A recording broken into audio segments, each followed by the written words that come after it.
బారాష్ దర్గా రొట్టెల పండుగ నిర్వాహకులు కొంతమంది ఇక్కడ ఉన్నారు. వాళ్ళని కూడా అడిగి మరిన్ని విషయాలు తెలుసుకునే ప్రయత్నం చేద్దాం. సార్ చెప్పండి, ఇక్కడ భక్తులు ఎక్కడెక్కడి నుంచి వస్తారు, అసలు గంధం ఎప్పటి నుంచి మొదలవుతుంది? బారాష్ దర్గా రొట్టెల పండుగకు ఈ యొక్క నెల్లూరు జిల్లా నెల్లూరు రూరల్ నియోజకవర్గంలో ఉన్నటువంటి కుల మతాలకు అతీతమైనటువంటి దర్గా ఇది. రొట్టెల పండుగ వాళ్ళ కోరికలు కోరటం, వాళ్ళ కోరికలు పూర్తయిన తర్వాత మళ్ళీ వచ్చే సంవత్సరం ఈ యొక్క రొట్టెలు వదలటం ఇది ఆనవాయితీగా వస్తూ ఉంది. అయితే ఈ నెల 17వ తేదీన సొందల్మాలి ఉంటుంది. అంటే సొందల్మాలి అంటే మొత్తం దర్గా అంతా పూర్తిగా క్లీన్ చేసి కడిగి గంధానికి రెడీ చేస్తారు. దాన్ని సొందల్మాలి అంటారు. 18వ తేదీ రాత్రి గంధం మహోత్సవం కోటమిట్ట అమీనియా మసీద్ వద్ద నుంచి ప్రారంభమై ఇందుకు కడప పీఠాధిపతి ఆరిఫుల్లా హుసేన్ గారి చేతుల మీదుగా ఈ యొక్క గంధ మహోత్సవం జరుగుతూ ఉంది.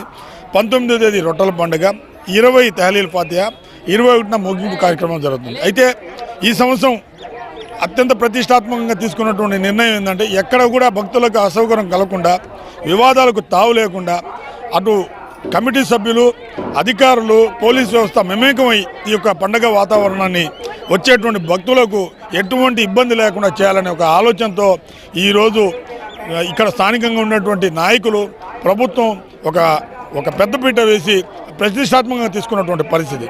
ఖచ్చితంగా వచ్చేటువంటి భక్తులకు ఎటువంటి ఇబ్బంది కలగకుండా, వాళ్ళ నమ్మకాలకు ఎక్కడ కూడా భంగం కలగకుండా ఈ యొక్క బారాష్ పండుగ అత్యంత అద్భుతంగా చేసి విజయవంతం చేసేందుకు పూర్తి స్థాయిలో మేము సహకరించేదానికి సిద్ధంగా ఉన్నాము. అలాగే అధికారులు కూడా దీనికి తగ్గట్టుగా చర్యలు కూడా చేస్తున్నారు. మౌలిక వసతుల కల్పనలు అయితే గతంలో కంటే ఈసారి పెద్దపీట వేశారు. దాదాపు నెల్లూరు నగరంలో ఉన్నటువంటి పెద్ద super speciality hospital, 8 super speciality hospital ద్వారా 10 మెడికల్ క్యాంపులు పెట్టడం జరిగింది. అలాగే ఎక్కడికెక్కడ అన్నదానాల కార్యక్రమాలు జరుగుతున్నాయి. మెగా అన్నదాన కార్యక్రమం కోటంరెడ్డి సీతారెడ్డి గిరిధర్రెడ్డి వాళ్ళ తల్లిదండ్రుల పేరు మీద ఈరోజు అన్నదాన కార్యక్రమం 17 నుంచి మెగా అన్నదాన కార్యక్రమం చేస్తూ ఉన్నారు. అదే కాకుండా అన్ని బ్లడ్ క్యాంపులతో మాట్లాడి రూరల్ శాసనసభ్యులు సీతారెడ్డి గారు, గిరిధర్రెడ్డి గారు అన్ని బ్లడ్ క్యాంపులతో మాట్లాడి ఈ సంవత్సరం మెగా బ్లడ్ క్యాంప్ ఏర్పాటు చేయడం జరుగుతుంది. బయట రాష్ట్రాల నుంచి, బయట దేశాల నుంచి వచ్చేవాళ్ళు ఉన్నారు కాబట్టి వాళ్ళ కోసం భోజన వసతి మరియు కళ్యాణ మండపాల వసతి ఏర్పాటు చేయడం జరిగింది. అంటే తెలుగు రాష్ట్రాలతో పాటు భారతదేశ నలుమూల నుంచి ఇక్కడ భక్తులు వస్తారు. అంటే ఈసారి ఎంతమంది వస్తారని మీ అంచనా ఉంది? దాదాపు ఈ యొక్క బారాష్ దర్గా రొట్టెల పండుగ వందల సంఖ్య నుంచి వేలు సంఖ్య నుంచి లక్షల సంఖ్యలో ఈ యొక్క బారాష్ దర్గా ప్రాముఖ్యం చెందింది. భారతదేశంలోనే ఏకత్వంలో భిన్నత్వంలో ఏకత్వంలాగా కుల మతాలకు, ప్రాంతాలకు అతీతంగా ఈ యొక్క బారాష్ దర్గా రొట్టెల పండుగ ఒక మతానికి కాదు, అన్ని మతాలు ఇక్కడ వచ్చి వాళ్ళ విశ్వాసాన్ని కూడగొట్టుకుని విశ్వాసం తీసుకునే పరిస్థితి ఉంది. కాబట్టి భారతదేశమే కాకుండా బయట దేశాల నుంచి కూడా ఇక్కడ వచ్చి ఈ యొక్క కోరికలు తమ కోరికలు తీర్చుకునే పరిస్థితి ఈరోజు నెల్లూరు నగరంలో ఉంది. అంటే ఎంతమంది భక్తులు వచ్చే అంచనా ఉంది మీకు? దాదాపు మేమైతే 20 నుంచి 25 లక్షల మంది భక్తులు ఈసారి వస్తారు. అంటే ఇంతమంది లక్షలాది మంది భక్తులు వచ్చే రొట్టెల పండుగకు ఎలాంటి సౌకర్యాలు, అంటే ముఖ్యంగా మహిళల కోసం ఎలాంటి సౌకర్యాలు ఏర్పాటు చేశారు?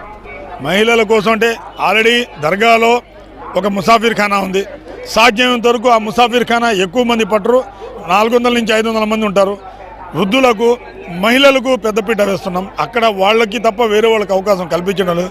ఈ ముసాఫిర్ ఖానాలో బయట దేశాలు, బయట ఊర్ల నుంచి వచ్చే వృద్ధులకు, మహిళలకు తప్ప మగవాళ్ళకి ఇవ్వటం. ఎందుకంటే ఎక్కువ శాతం ఆడవాళ్ళకి వాళ్ళకు కొన్ని ఈ సెక్యూరిటీ రీజన్స్ ఉన్నాయి కాబట్టి వాటి కోసం వృద్ధులకు, మహిళలకు తప్ప వేరే వాళ్ళకి ఇవ్వడం. అదే కాకుండా ఘాట్లో అన్ని విధాల సూచిక బోర్డులు పెట్టున్నారు. ఎక్కువ లోతులోకి వెళ్తే డేంజర్ ఉండే పరిస్థితి ఉంది కాబట్టి ప్రతి దగ్గర కూడా పోలీస్ వ్యవస్థ, కార్పొరేషన్ సిబ్బంది, గజ ఈదగాల్ని పెట్టున్నాం. ఈసారి ఫైర్ సిబ్బంది పెట్టున్నాం. ఎక్కడ కూడా చిన్నపాటి పొరపాటు జరగకుండా, భక్తులకి ఎటువంటి ఇబ్బంది జరగకుండా తీసుకునే చర్య సాధ్యమైనంత వరకు ఎంత ఉందో అంత చేశాం. కమిటీ సభ్యులు కానివ్వండి, స్థానిక నాయకులు కానివ్వండి, అలా అధికారి కానివ్వండి, ఈ యొక్క రొట్టెల పండుగ ఈ సంవత్సరం అత్యంత విజయవంతం చేసి భక్తులందరి సహకారం మేము తీసుకొని ఈ యొక్క పండుగను సక్సెస్ చేస్తామని మేము కోరుతా ఉన్నాం. రొట్టెల పండుగ నిర్వాహకులు మరికొంతమంది ఉన్నారు పెద్దలు. ఇక్కడ వారిని కూడా అడిగి ఇక్కడ విషయాలని తెలుసుకునే ప్రయత్నం చేద్దాం. సార్ చెప్పండి, ఇక్కడ రొట్టెల పండుగకి ఎలాంటి ఏర్పాటు చేశారు? భక్తులు ఎక్కడెక్కడి నుంచి వస్తారు? ఎంతమంది జనం వస్తారు ఇక్కడికి? బారాష్ దర్గా ఇది ప్రపంచ ప్రఖ్యాతిగాంచిన దర్గా. ఇక్కడ ఎక్కడా జరగదు బారాష్ దర్గా రొట్టెల పండుగ ప్రపంచంలో. ఓన్లీ నెల్లూరులో జరగడం మనందరి అదృష్టం. ఇక్కడికి ప్రతిసారి పండక్కి లక్షల్లో జనాభా వస్తారు. అయితే ఈసారి తెలుగుదేశం ప్రభుత్వం వచ్చిన తర్వాత ఎప్పుడైతే జూన్ 4వ తేదీ ఫలితాలు వచ్చాయో ఆ పక్క రోజు నుంచే ఇక్కడ ఈ కార్యక్రమాలు, ఇక్కడ అభివృద్ధి కార్యక్రమాలు ఏర్పాట్లు మొదలయ్యాయి. కోటమిరెడ్డి శ్రీధర్ రెడ్డి గారు అలాగే మంత్రి నారాయణ గారు ఇద్దరు కూడా వాళ్ళు ప్లాన్ చేసుకొని ఈ పండగని ప్రతిష్టాత్మకంగా చేయాలా. ఎందుకంటే 2014 నుంచి 19 తెలుగుదేశం హయాంలోనే దీన్ని రాష్ట్ర పండగగా చేశారు. ఆ తర్వాత వచ్చిన ప్రభుత్వం దీన్ని నెగ్లెక్ట్ చేసింది. వచ్చిన ఫండ్స్ను కూడా పెద్ద యూటిలైజ్ కాకుండా వేరే వాటికి వాడేయడం జరిగింది. ఇక్కడ పనులన్నీ కూడా ఎక్కడికెక్కడ ఆగిపోయినాయి. అక్కడ మీరు చూస్తే ఎంట్రన్స్ గేట్లు కూడా మేము మొండి గోడలతో కనిపిస్తున్నాయి. వీటన్నిటి మీద నారాయణ సారు అదేవిధంగా కోటమిరెడ్డి శ్రీధర్ రెడ్డి గారు ప్రత్యేక శ్రద్ధ పెడుతున్నారు. భక్తుల ఏర్పాట్ల కోసం ఈసారి చాలా ప్రత్యేక శ్రద్ధ తీసుకున్నారు. నీటి నిల్వ కూడా స్వర్ణాల చెరువులో తక్కువగా ఉంటే సోమశల నుంచి సంఘం నుంచి వాటర్ కూడా ప్రత్యేకంగా వదిలారు. అవి కూడా నీళ్లు కూడా వస్తూ ఉన్నాయి. వాటర్ యొక్క పర్సంటేజ్ కూడా పెరిగింది. అలాగే కాకుండా భక్తులు వసతి విషయంలో చాలా జాగ్రత్తలు తీసుకున్నారు. టాయిలెట్స్ ఎక్కడికెక్కడ 12 చోట్ల పార్కింగ్ ప్లేసులు పెట్టారు. పార్కింగ్ ప్లేసుల్లోనే టాయిలెట్స్ పెట్టారు. అక్కడే వాళ్ళు స్నానం చేయడానికి, అలా డ్రింకింగ్ వాటర్ పెట్టారు. చిన్న చిన్న షెల్టర్ కూడా వేశారు వాళ్ళు ఉండడానికి, డ్రెస్సులు మార్చుకోవడానికి. అంటే ఇబ్బంది లేకుండా అందరు రెడీ అయ్యి ఇక్కడికి రావడానికి అన్ని వసతులు కూడా కలగజేశారు. అదేవిధంగా బారాషాహిద్ దర్గాకు వచ్చే ఏ ముస్లిం కూడా 5 పూట్ల నమాజ్ వాళ్ళకి మిస్ కాకూడదనే ఉద్దేశంతో ప్రత్యేకంగా ఈద్గాలో నమాజ్ చదువుకోవడానికి వాటర్ ప్రూఫ్ ఒక తాత్కాలిక మసీదును కూడా ఏర్పాటు చేశారు. మహిళలకి పురుషులకి వేరువేరుగా చేయడం జరిగింది. ఇక్కడ 5 పూట్ల నమాజ్ చదువుకుంటూ ఈ రొట్టెల పండుగ ఈ 5 రోజుల పాటు ఇక్కడ ఉండి భక్తి శ్రద్ధలతో పండుగ జరుపుకునే విధంగా ఏర్పాట్లు చేయడం జరిగింది. గతంలో 2014 నుంచి 19 టైంలో దాదాపు 20 లక్షల మంది భక్తులు రావడం జరిగింది. ఈసారి కూడా 20 లక్షల భక్తులు దాటుతారని మేమందరం ఎక్స్పెక్ట్ చేస్తున్నాం. దానికి అనుగుణంగా రైల్వే స్టేషన్ దగ్గర కానీ బస్ స్టేషన్ దగ్గరికి అన్ని ఏర్పాట్లు చేయడం జరిగింది. ఎక్కడికొక్కడ ఫ్రీ బస్సు ఏర్పాటు కూడా ఆర్టీసీ వాళ్ళతో మాట్లాడి పెట్టే దానికి నారాయణ సారు చేస్తున్నారు. ఎక్కడికొక్కడ వాళ్ళకి ఇబ్బంది లేకుండా 20 లక్షలు వచ్చినా 30 లక్షలు వచ్చినా వర్షం వచ్చే అవకాశం కూడా ఉంది కాబట్టి వాటికి షెల్టర్స్ కూడా కావాలని సరౌండింగ్ ఉండే కళ్యాణ మండపాలను కూడా మాట్లాడడం జరిగింది. ఎదురుగుండా నెల్లూరు క్లబ్బు ఇవన్నీ కూడా స్కూల్స్, ఇక్కడ సంత్ జోసెఫ్ స్కూల్ ఉంది. ప్రతి చోట కూడా వాళ్ళకి షెల్టర్ వర్షం వచ్చినప్పుడు వెంటనే షిఫ్ట్ చేసే ఉద్దేశం. అదే కాకుండా గ్రౌండ్లు కూడా అక్కడక్కడ షామియానాలు కూడా వేయడం జరిగింది. ఎందుకంటే వర్షం వచ్చినప్పుడు వాళ్ళు ఉండడానికి అన్ని రకాల జాగ్రత్తలు ఇక్కడ కోటమిరెడ్డి శ్రీధర్ రెడ్డి గారు అలాగే మంత్రి నారాయణ గారు తీసుకోవడం జరిగింది. రొట్టెల పండుగ జరిగే బారాషాహిద్ దర్గా కమిటీ చైర్మన్ ఇక్కడ ఉన్నారు. వారితో కూడా మాట్లాడే ప్రయత్నం చేద్దాం. దేశ నలుమూల నుంచి భక్తులు వస్తారు.